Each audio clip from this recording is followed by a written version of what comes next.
Welcome to the Deep Dive. This is where we take your sources, articles, research, maybe even our own notes, and really dig in to pull out the key insights. Yeah, think of it as your shortcut to getting up to speed, hopefully with some surprising facts, maybe a little humor along the way. Today we're tackling a text that's, well, ancient, over 2,000 years old. And it wasn't written for, corporate strategy meetings. Nope, written for battlefields. Yeah. Yet somehow it seems to hold these incredible keys to success in almost anything you do. Exactly. So for you listening, our goal today is to kind of cut through all the history and tactics maybe and really pinpoint those aha moments, the bits that make this ancient wisdom feel startlingly relevant, like right now. Definitely. We're talking about Sun Tzu's The Art of War, where in the specific translation we've been looking at, an Indonesian version called Seni Perang. Right. And it's so much more than just some dusty military book. It's almost like a universal guide to strategy, figuring out conflicts, reaching your goals. Whether that's leading an army or, I don't know, getting your kids to clean their room. Maybe even that. The applications are surprisingly broad. And this deep dive, specifically, it's based on that Indonesian translation, but one edited by James Clavell. Oh, the Shogun guy. The absolute legend, yeah. And Clavell was apparently convinced this book was still incredibly relevant today, like held secrets to success just as potent now as centuries ago. It's fascinating, isn't it? Even people like Oliver Stone, the film director. Wall Street, yeah. He apparently quoted The Art of War as a guide for people seeking success. It really makes you think, what is in this relatively slim book? What makes it so powerful across time and, well, across disciplines? Ancient battles, modern movies, business. Exactly. And that's kind of our mission for you today. We want to distill that wisdom, share some maybe surprising stories from it, and really highlight those moments that make you go, aha, I can use that. Without getting totally bogged down in, ancient military formations. Right. We want to pull out the practical, timeless stuff. Okay, so let's start at the beginning. The author, Sun Tzu himself, or maybe the mystery around the author, because he's kind of elusive, historically speaking. Very elusive. Yeah, it's not like we have his detailed memoirs or anything. There's limited historical info, almost bordering on myth, which just adds to the mystique, really. We don't even know for sure when it was written. Well, there are two main theories. One puts it around 500 BC, during the Wu Kingdom era. Okay. The other suggests it might be later, closer to 300 BC, maybe even a collection of strategic ideas attributed to this, legendary figure rather than just one person. Interesting. But either way, the wisdom itself has stuck around. Absolutely. That's the key thing. Regardless of who wrote it or exactly when, the core ideas are incredibly potent, timeless. Some truths just, well, they last. And Sun Tzu, or whoever wrote it, certainly knew its importance. Right from the start, the book makes it pretty clear this isn't like casual reading. Not at all. The opening lines basically say, Seni Perang, the art of war, is profoundly important for the state. Life or death, a path to safety or destruction, heavy stuff. So definitely something that should never be ignored. That's a high-stakes intro. It sets the tone immediately. This is critical stuff for survival, for prosperity, and there's a story in the text that perfectly shows how serious Sun Tzu was about these principles. Discipline, accountability. It's unforgettable, really. This must be the famous one, the one with the king, King Ho Lu of Wu. That's the one. The king, kind of testing Sun Tzu, gives him this, frankly, bizarre challenge. Train 180 palace women to be soldiers. Palace women, like concubines and ladies in waiting. Not exactly your typical recruits. What was Sun Tzu thinking taking that on? Well, it was the ultimate test of his methods, wasn't it? And Sun Tzu, ever the strategist, just accepted. He divides them into two groups. Okay. And maybe cleverly, maybe just practically, he appoints the king's two favorite concubines as the leaders of the groups. Oh, putting the favorites in charge. Risky move. Then he gives simple commands. Face right, face left. Basic stuff. And what happens? They just laughed, right? Thought it was a big joke. Exactly. Giggles all around. But Sun Tzu, instead of losing his temper, does something interesting. He doesn't blame them initially. What does he say? He says, basically, if the commands are unclear, if they're not understood, then it's the general's fault. Wow. Taking responsibility. That's a leadership lesson right there. So he patiently explains the commands again. Super clear. No room for misunderstanding this time. And then? He gives the commands again. And mostly, more laughter. Maybe even louder this time. They still think it's a game. Okay, now what? Now Sun Tzu gets serious. He says, okay, if the commands are clear, but they're still not obeyed, then the fault lies with the officers. The two favorites? The two favorite concubines. Yeah. And without blinking, he orders them both to be beheaded. What? Beheaded? The king's favorites. Instantly. The king, watching this whole thing, is absolutely horrified. Sends a message, "Stop, please. Those are my favorites. My food won't taste right without them." Begs him to stop the execution. So does Sun Tzu back down? Listen to the king. Nope. He sends back a message essentially saying, look, once a general is appointed and is focused on military matters, there are some commands from the ruler he just can't accept if they interfere with discipline. Wow. He stood his ground against the king. He did. The leaders were executed, new leaders appointed from the remaining women, and then Absolute silence. Perfect execution of commands. immediate transformation. Every command followed perfectly. Marching, turning, kneeling, no sound, no laughter, just precision. The lesson landed hard. You could say that again. So the king must have realized Sun Tzu wasn't messing around. Totally. The king saw that Sun Tzu genuinely knew how to manage troops, how to instill discipline. And this event apparently led to nearly 2 decades of military success for the Wu state. Sun Tzu led campaigns, won battles, even captured the capital of their rivals. True. So that brutal story, it's really about the absolute necessity of discipline. Not necessarily advocating, you know. Right. It's not about the beheading itself, in a modern sense. It's about the principle. Clear communication is the leader's job. But once communication is clear, obedience and accountability are non-negotiable. If standards aren't met, there have to be consequences. It applies to any team, any project. Accountability starts at the top, flows down, makes sense. And this book's influence, it definitely didn't stop there in ancient China. It spread, right? Even Napoleon comes up. Yeah, the sources connect Napoleon. His whole strategy was built on speed, mobility, quick attacks. Which sounds very Sun Tzu. Very Sun Tzu. Yeah. But the argument is that Napoleon ultimately failed because he didn't fully stick to Sun Tzu's methods, especially the warnings about the crippling cost of long wars. Ah, so you got the speed part but missed the sustainability part. Something like that. It shows that even for a military genius, deviating from these core principles can be fatal. The details matter. And the book itself traveled, first into French. Yes, back in 1782 by a Jesuit priest, Pendeta Amiot. Then much later, English translations appeared. P.F. Calthrop in 1905 and Lionel Giles in 1910. His is often the one people know, maybe in simplified forms. So it clearly kept capturing people's imagination. And James Clavell, editing this Indonesian version, really hammers this home. Mm-hmm. He says this little book holds the secrets to Napoleon's wins and losses. Wow. And he insists it's just as relevant now, 2,500 years later.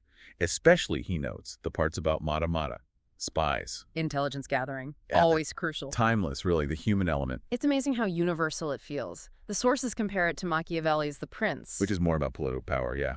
And Miyamoto Musashi's Book of Five Rings. Which is more about individual comms, philosophy. But Sun Tzu seems broader somehow. Not just war, but business strategy, boardroom politics, personal challenges. Absolutely. Clavell even had this pretty radical idea. He thought all officials, especially generals, should have to pass an oral and written exam on the 13 chapters. Get out. With what kind of pass rate? A minimum 95% pass rate. Fail, and you get demoted. Whoa. Imagine suggesting that today. What would the pushback be? Aside from, everyone suddenly having to study like crazy. Well, probably resistance to the sheer effort, maybe some ego, admitting you might not ace a test on fundamental strategy. But it shows how vital Clavell thought this knowledge was. Not optional for leaders. And that ties into his final point about the book's real purpose, right? He says the knowledge is vital for survival, even for raising kids well, and that the true purpose of war is peace. It sounds like a paradox, doesn't it? A war manual aimed at peace. Yeah, how does that work? Well, it suggests that mastering strategy, understanding conflict, isn't about seeking fights. It's about being so good at it that you can avoid fights or end them quickly and decisively when you can't avoid them. The ultimate goal is stability, harmony, peace. Okay, that makes more sense. Achieve peace through strength and strategy, which leads us nicely into the core principles, the foundations of that strategy. Exactly. Chapter 1, Laying Plans, or Menataping Rencana. Sun Tzu immediately restates that this whole thing is about life or death for the state. So planning has to be meticulous. And this starts with his 5 constant factors, like a checklist before you do anything major. Pretty much. 5 crucial things you always need to consider. Not just for war, you could argue, but for any big undertaking. Let's break them down because they're really fundamental. Okay, so if I'm, say, launching a project at work, what are these 5? How do they translate? Right, good question. First is hukum, the moral law. Think of this as internal harmony in business. It's your company culture. Are your people truly aligned with the mission? Are they willing to go the extra mile because they believe in it? It's that deep loyalty and shared purpose. Got it. Like team cohesion. What's next? Next is langit, or heaven. These are the big external factors you can't control. Day and night, weather, seasons. So in modern terms, market shifts, economic climate, new tech disrupting things. Exactly. The macro environment you operate in. Yeah. You can't control it, but you have to understand it and factor it into your timing and plans. Makes sense. Third. Third is bhumi, earth or ground. This is your physical environment. Distances, dangers, terrain type, open ground versus narrow passes, places that offer survival or spell disaster. So for a business, this could be supply chains, distribution networks, even where your office is located. Precisely. Your operational landscape. Understanding the ground gives you a tactical edge. Okay, number 4. Pimpanan, the leader or commander. This is about the general's key virtues. Wisdom, sincerity, benevolence, courage, and strictness. Not just nice to haves, but essential qualities. Absolutely essential. They directly impact how effective the leader is, how the troops perform. For a CEO, it's their leadership style, integrity, decisiveness, ability to inspire, the whole package. And the last one. Finally, method and discipline. This is the organizational side, how troops are arranged, the rank structure, keeping supply lines working, controlling spending. So basically, operational efficiency. Processes, org charts, budget management, the nuts and bolts that keep things running. Exactly. The system that underpins everything, whether it's an army or a tech startup. So these 5 factors, moral law, heaven, earth, leader, method, and discipline, Sun Tzu says every general must understand them. Has to. Knowing them leads to victory. Ignorance leads to failure. It's presented as that black and white, like a strategic blueprint. And based on these, he then gives 7 comparisons, 7 questions to ask. Yes, 7 critical comparisons to figure out who's likely to win. Questions like, which side's ruler has that moral law, that alignment? Which general is more capable? Who has the advantage from heaven and earth? Which side is more disciplined? Stronger army, better trained officers and soldiers. And crucially, Which side handles rewards and punishments more clearly and consistently? It's a really thorough assessment. leaves nothing to chance. And weaving through all of this planning and assessment is that theme you mentioned earlier, deception. Yes. Semua parang didasarkan pada penipuan. All warfare is based on deception. Sounds a bit sneaky, unethical, maybe? Well, it's definitely ruthless, but from a strategic viewpoint, it's essential in conflict. It's about misleading your opponent. How so? Appear weak when you're strong. Look inactive when you're about to move. Seem far when you're near. Make the enemy arrogant by showing weakness. Make them angry so they make mistakes. So it's less about lying for the sake of it and more about gaining a tactical advantage, like bluffing in poker. Exactly like bluffing. You're manipulating perception to create an advantage. And this isn't just about confusing them, it's about creating openings. He talks about attacking when they're unprepared. Yes. Attack when they're not ready or they don't expect it. Strike the unprepared. So for our listener, maybe in business, it's not about outright lying, but maybe a surprise product launch. Entering a market your competitors dismissed. Strategic surprise, got it. And this links to another key point, calculation. A general who wins makes many calculations before the battle. A general who loses makes but few. So victory isn't just about fighting harder, it's about planning smarter. Doing the math beforehand. Absolutely. Superior planning, understanding the probabilities, knowing the likely outcome before you even commit. That emphasis on calculation and planning flows right into his next big topic. The cost of war, Mimbiai Perang. Yeah, financing the war. And it's sobering, the level of detail he goes into about the expenses, even back then. What kind of costs are we talking about? Thousands of chariots, hundreds of thousands of soldiers, supplies needing to travel huge distances. He mentions 1,000 li, which is like 300 miles, a massive logistical challenge. Wow. Plus costs for entertaining guests, materials like glue and paint for repairs. He puts the daily cost at 1,000 ounces of silver. For a large army, it's astronomically expensive. War is never cheap. Paints a very clear picture, and this leads to his warning about long wars, right? Critically important.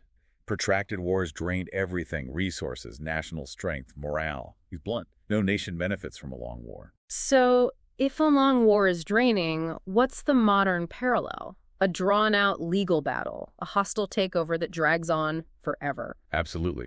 Those things can be just as debilitating for a company or an individual. It underscores the importance of nilai waktu, the value of time. Speed is key. Speed is vital.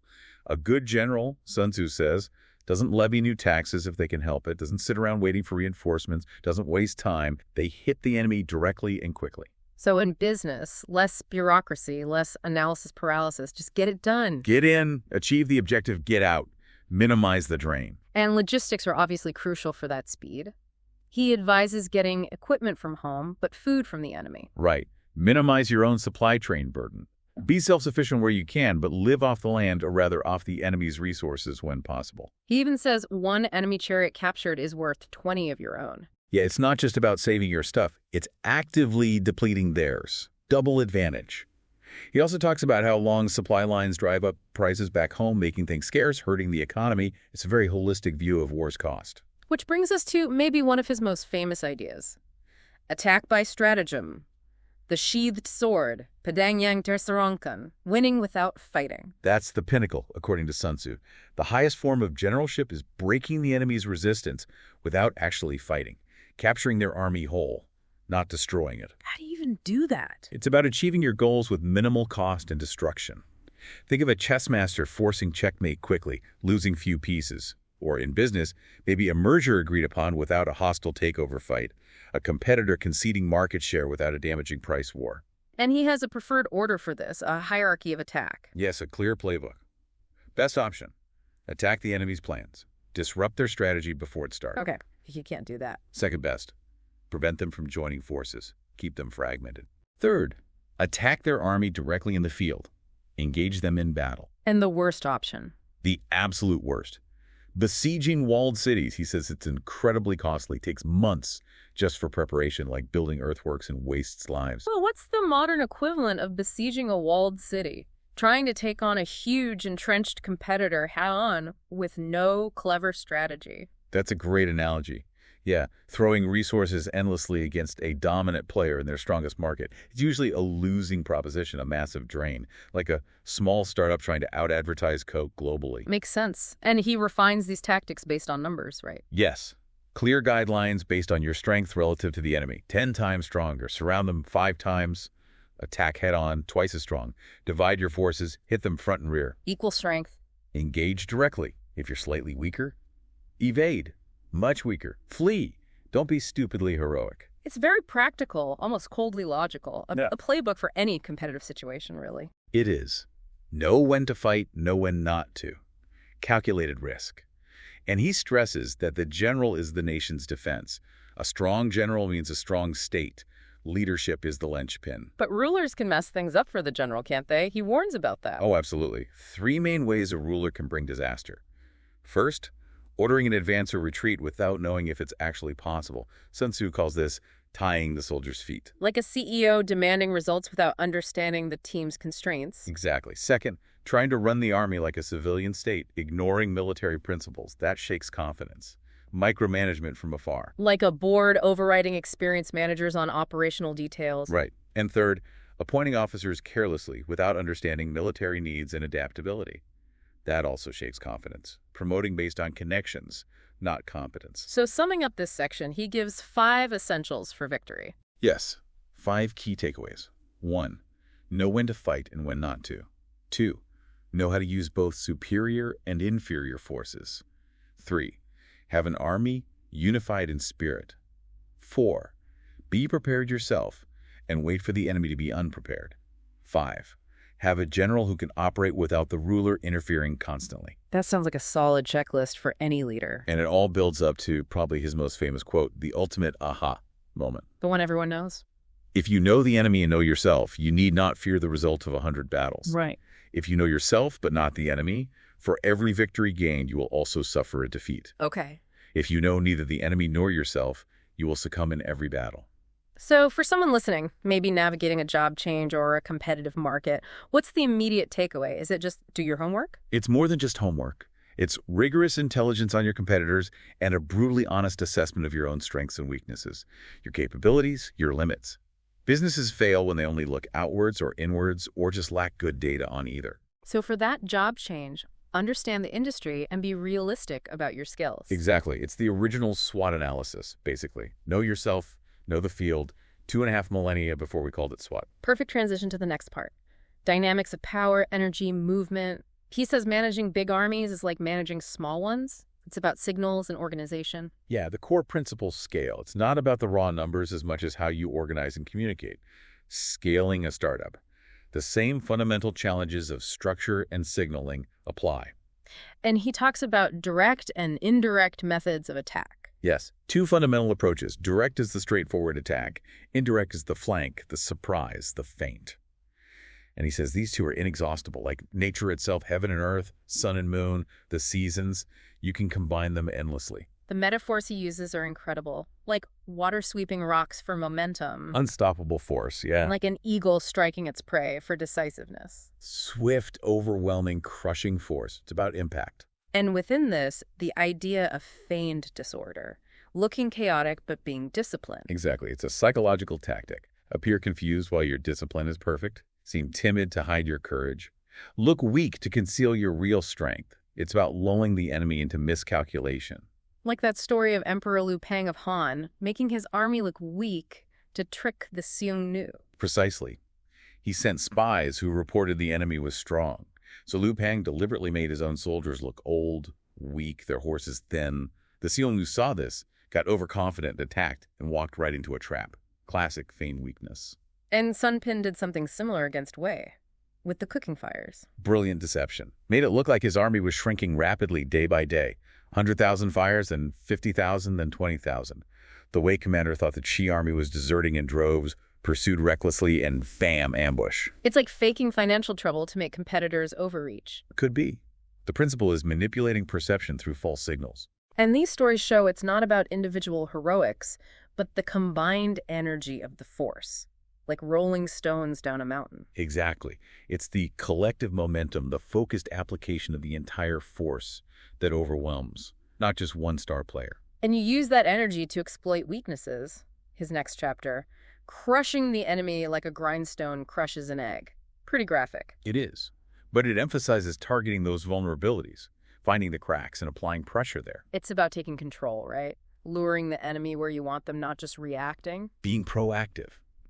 Dictating the terms of engagement, like setting the agenda in a negotiation, steering it to your strong points. He also talks about offense versus defense. The expert attacker strikes from the highest heavens where they can't be stopped. Meaning attacking in a way or place the enemy simply hasn't conceived of defending against. Complete surprise. While the expert defender hides in the most secret places, totally concealed. Making themselves invisible, impenetrable, absolute security and defense. This leads to Seni Kesapan den Karahajan, the art of speed and secrecy.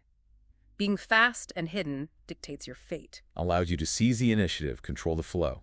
Always hit their weak points, keep them off balance, prevent them from linking up. We hear about Wu Qi again here, enforcing discipline, beheading his own brave soldier for acting without orders. Yes, that story comes up again. Even though the soldier showed courage and got results, he broke the chain of command. Wu Qi executed him to reinforce that orders are absolute. Discipline over initiative in that context. A harsh lesson about process and authority. Very. And Sun Tzu reiterates concealment. In tactical arrangements, the best thing to do is conceal it. Keep your plans hidden. And the water analogy comes back. Strategy adapts like water, avoiding strength, attacking weakness. Yes, constant adaptation. Finding the path of least resistance, flowing around obstacles. Which is key for maneuvering. The next section. Maneuver. But first, you need harmony. Can't even start without it. National unity, military cohesion. Internal alignment is the prerequisite for external action. No infighting before a big push. And maneuvering is about turning bad situations good, making the long way seem short. Exactly. Turning misfortune into advantage. Distracting the enemy, forcing them off their path.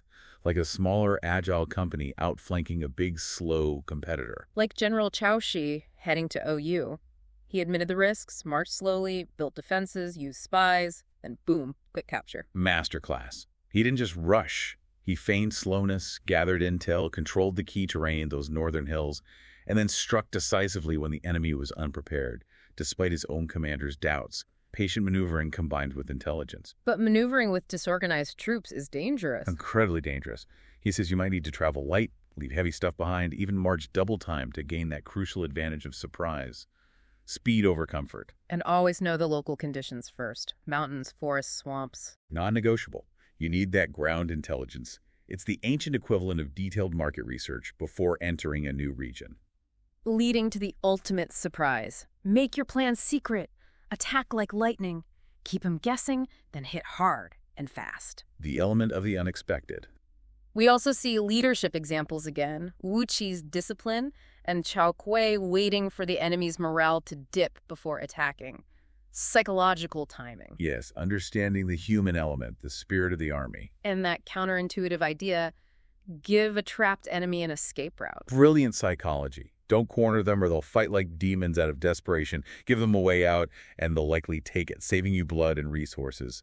Sometimes letting go is the best strategy. Like Hoshi escaping the Khitans during that sandstorm, seizing a desperate opportunity. Yes, exactly. Adapting even in the worst situations, using the environment. Now let's get deeper into terrain and situational awareness. Variasi tactic, variations in tactics, different situations need different approaches. One size definitely does not fit all. Don't camp in difficult terrain.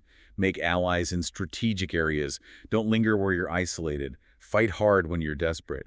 Each situation has its own rulebook. And don't just attack every city or take every road. Be selective. Strategic choice. Some targets just aren't worth the cost or don't offer enough advantage. Don't bleed resources fighting unwinnable or pointless battles. So the general's adaptability is key, understanding these variations. Absolutely. If you don't understand the nuances of the terrain and situation, you can't leverage your advantages, no matter how strong your army is on paper. We saw the importance of morale with Lu Yu chasing Huan Xuan. Big army, but collapsing morale led to defeat. Spirit matters. Hugely. You can have everything else, but if the will to fight is gone, you're finished. And then we get those fascinatingly devious tactics from Qiulin for weakening an enemy. Oh yeah, some real cloak and dagger stuff. Scatter them, keep them busy, ruin their reputation, use bribes, sow discord, spoil their food, drain their money. Overwhelm them with rewards to make them complacent, and even distracting them with beautiful women. Huh. Yes, that one always stands out. Shows how timeless certain human vulnerabilities are, I suppose, even in ancient strategy guides. Maybe metaphorical in the boardroom today, but the principle of distraction holds. But underlying all these tactics is that core idea. Rely on your own readiness, not on the enemy not coming. Be prepared. That's what you control. Don't hope the enemy makes a mistake. Make your own position unassailable. Proactive defense. And generals themselves have weaknesses to watch out for. 5 dangerous faults. Yes, critical self-awareness points. Recklessness too rash. Cowardice too timid. Quick temper easily provoked. Delicate sense of honor easily insulted or shamed into bad moves. And excessive anxiety or over-caring for troops leading to indecisiveness. Any of these can be fatal. Good list for any leader to check against. Okay, moving to the army on the march. Pasukan dalam perjalanan. Underestimating the enemy is fatal. Don't get complacent. Those who don't think ahead and look down on their opponent will get captured. Constant vigilance. Like Ma Yuan capturing that bandit leader, Wu Tu-cheng, but figuring out his pattern. Exactly. The bandit relied on his hideouts.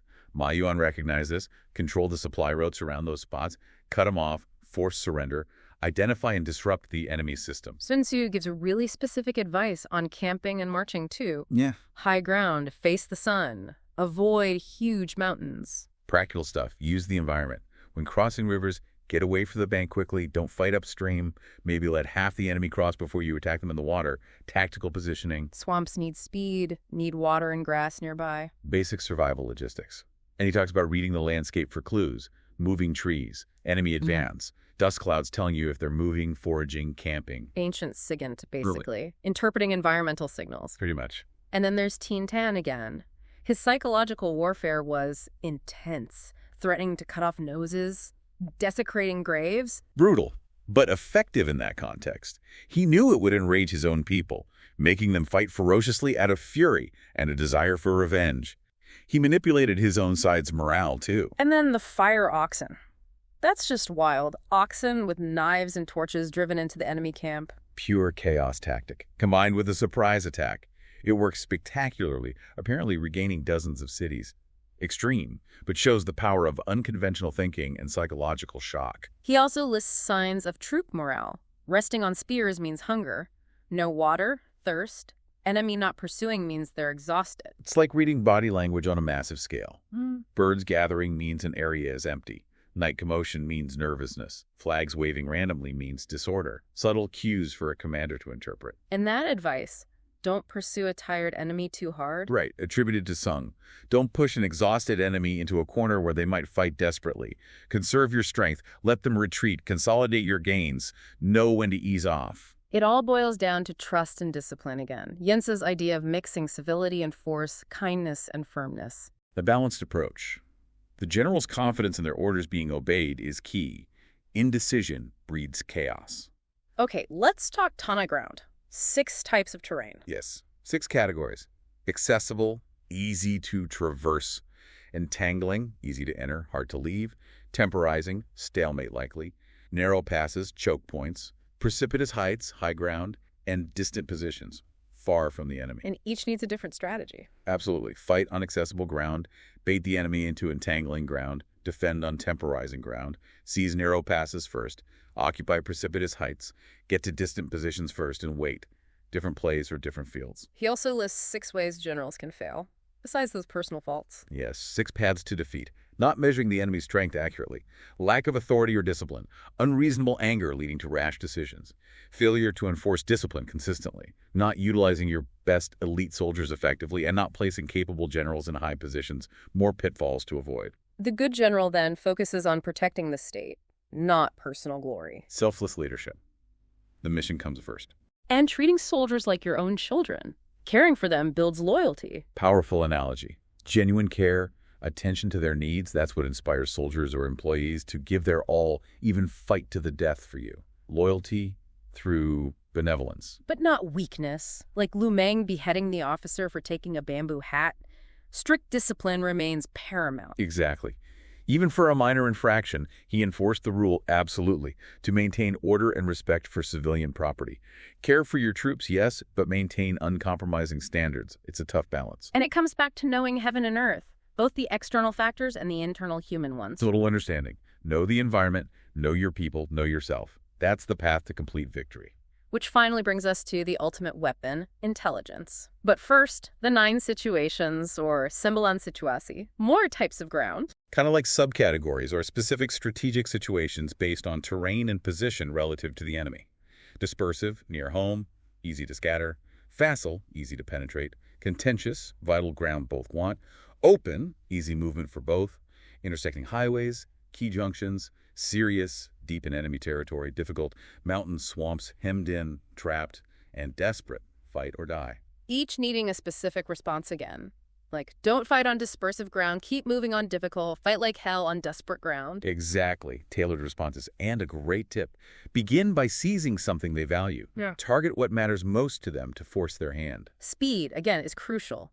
Attack unprepared spots, like Sumai, crushing Meng Ta's conspiracy with sheer speed. Perfect example. Meng Ta thought he had time. Sumai moved unexpectedly fast and wiped him out before his allies could react. Speed negates planning. Or Li Qing crossing those flooded ravines, taking a huge risk for surprise. Speed is number 1 for a soldier, as Li Qing said. Seize the moment, even if dangerous. Calculated risk for decisive advantage. But it's not always about speed. General Wang Xin played the long game, built trust, waited. Shows patience can also be a weapon. He built morale, adopted a defensive stance, waited for the perfect opportunity, then struck. Timing is everything, whether fast or slow. And sometimes you have to force the fight or die situation, put your troops where there's no escape. To unlock that desperate courage, remove the option of retreat to ensure maximum commitment. High risk, high reward. Pan Chao again. His move against the Sung New envoys used everything. Deception, psychology, surprise night attack. A total Sun Tzu masterclass in one anecdote. Outnumbered but used guile, boldness, and terror to win decisively. And fire attacks. Menyerang dengan api. 5 ways to use fire. Burning camps, supplies, equipment, weapons, or throwing fire directly at troops. Using the environment destructively. But you need the right conditions. Dry weather, wind, certain stars, back to heaven. Yes, timing and environment are critical for fire attacks to work effectively. And Pan Chao used fire too. With the oxen again. Yes. Another fire oxen attack. Refused advice to retreat, used a small team to start a massive fire, created chaos with the oxen, won big, regained 70 cities. Audacious. These stories highlight good planning versus chaos. Good rulers plan, good generals manage resources. Lack of confidence or rewards leads to ruin. And the crucial reminder, war isn't personal. Don't fight out of anger or annoyance. A ruler's whim, a general's temper. The consequences are too permanent. A destroyed kingdom can't be rebuilt. The dead don't return. Which leads us to the final chapter, the ultimate weapon, Kagunan Matamata, the use of spies. And Sun Tzu is emphatic here. He contrasts the huge cost of war lives, treasure with the relatively small cost of spies. And says not using spies is The height of inhumanity, because ignorance of the enemy leads to prolonged conflict, unnecessary death, and suffering. Intelligence saves lives. wow, that's a powerful moral argument for espionage. It really is. And he insists this knowledge only comes from human sources, spies, not spirits, not guesswork, not calculation alone. You need people on the inside or close by. And he breaks down the types of spies. 5 kinds. 5 distinct categories. First, local spies, using people from the enemy's own district. Local knowledge. Okay. Second, internal spies, recruiting enemy officials, maybe ones who've been demoted, punished, are greedy, ambitious, but overlooked. You find their angle, use bribes, promises, insiders, And third. converted spies, Right. turning the enemy's own spies against them. The double agent. Bribe them, offer better treatment, turn their intelligence network back on itself. Fourth is darker. Doomed spies. These are agents you deliberately give false information to. You know they'll likely be caught by the enemy, but the false intelligence they carry serves your purpose by deceiving the enemy leadership. They are sacrificed for the deception. High stakes. And the fifth. Surviving spies. These are your regular agents who go out, gather information, and crucially come back alive to report it. They often need to be clever, maybe unassuming, to survive and return. And when all 5 types are working together seamlessly, The whole system becomes this divine manipulation, this invisible web of intelligence. No one outside can figure out how you're getting your information. It's the highest level of strategic skill. like Lo Sheng using converted spies to trick Wei Po into thinking he was surrendering, leading the rebels into a trap. Perfect example. Deception, enabled by intelligence, leading to total victory, shows the devastating power of good spycraft and the danger of being fed bad intel. So in Sun Tzu's final, resounding conclusion is, Spies are the single most important element in war. The entire army depends on the information they provide for every move it makes. Intelligence isn't just helpful, it's fundamental, the ultimate advantage. wow, what a journey. That really brings us to the end of this deep dive into the art of war. From the mystery man himself, through planning, deception, costs, tactics, terrain, All the way to the supreme importance of knowing what your opponent is doing through intelligence. and hopefully for you listening, it's clear how this ancient stuff isn't just about ancient battles. Those aha moments they apply everywhere. Business strategy, personal goals, handling conflict day to day, just making smarter choices. It's really about navigating a competitive world, whatever form that competition takes. The principles are remarkably durable. So we'll leave you with that final provocative thought from Sun Tzu himself, a translation of it anyway. Di masa damai bersiaplah untuk beramai. In times of peace, prepare for war. In times of war, prepare for peace. This is a matter of life and death, a path to safety or destruction. Therefore, under no circumstances should war be neglected. It makes you think, doesn't it? What does war and peace mean in your own context? Your career, your relationships, your projects? This ancient text really urges you to stay strategically aware, always learning, always prepared, never neglects the war, whatever form it takes. Thanks for joining us on the Deep Dive.